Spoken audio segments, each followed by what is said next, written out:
Assalamualaikum warahmatullahi wabarakatuh dan salam sejahtera. Izinkan saya memperkenalkan diri.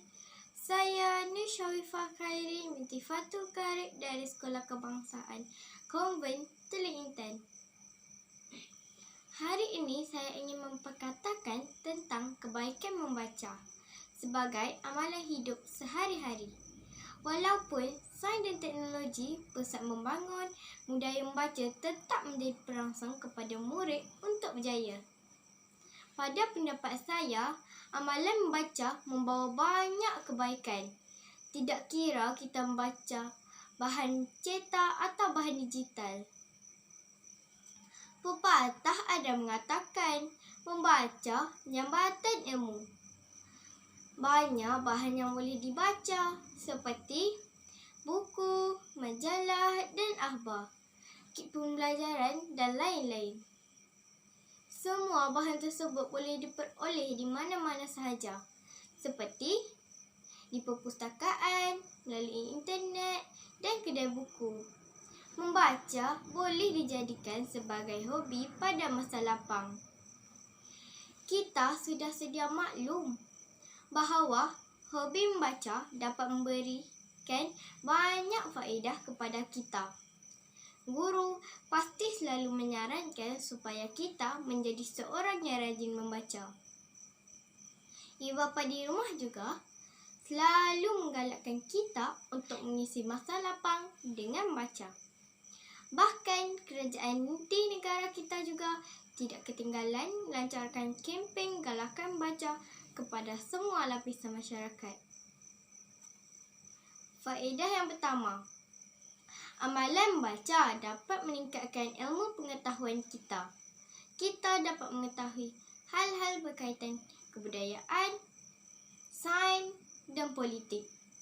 Selain itu, kita juga dapat mengetahui peristiwa yang berlaku di dalam atau di luar negara. Contohnya berkaitan dengan COVID-19, peperangan, bencana alam dan sebagainya. Faedah yang kedua, amalan membaca dapat membantu kita mempertingkatkan kemahiran bahasa. Hal ini penting kerana kemahiran bahasa juga merupakan salah satu kemahiran yang harus dimiliki oleh setiap orang, terutamanya pelajar. Contohnya, jika kita membaca buku bahasa Inggeris, penguasaan kita dalam bahasa tersebut akan meningkat. Kita akan lebih fasih berkomunikasi dalam bahasa tersebut. Justru, amalan baca dapat membantu kita mencapai kecemerlangan dalam pelajaran. Faedah yang ketiga, amalan membaca menjadikan kita seorang yang menghargai masa. Kita dapat memanfaatkan masa dengan aktiviti berfaedah, iaitu membaca. Oleh itu, masa lapang kita tidak terbuang dengan sia-sia. Kita akan menjadi pelajar yang bijak dan kreatif. Faedah yang keempat, melalui pembacaan, kita dapat menambahkan kosakata. Contohnya, kita boleh membaca buku-buku cerita, novel, majalah dan sebagainya. Hal ini dapat membantu kita dalam bidang bahasa, iaitu penulisan karangan. Selain itu, ia dapat juga meningkatkan kemampuan kita untuk berkomunikasi secara lisan. Natijahnya, amalan baca memberi banyak faedah kepada kita. Sekiranya malas membaca, kita tidak akan menjadi orang yang berpengetahuan tinggi. Sebaliknya, kita akan menjadi seperti katak di bawah tempurung.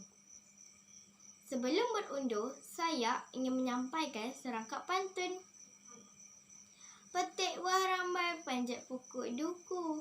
Mari ramai-ramai, bacalah buku. Jom capai target negeri Perak. 1 nisbah 40 bahan bacaan. #Perak membaca. #Malaysia membaca. Sekian, terima kasih.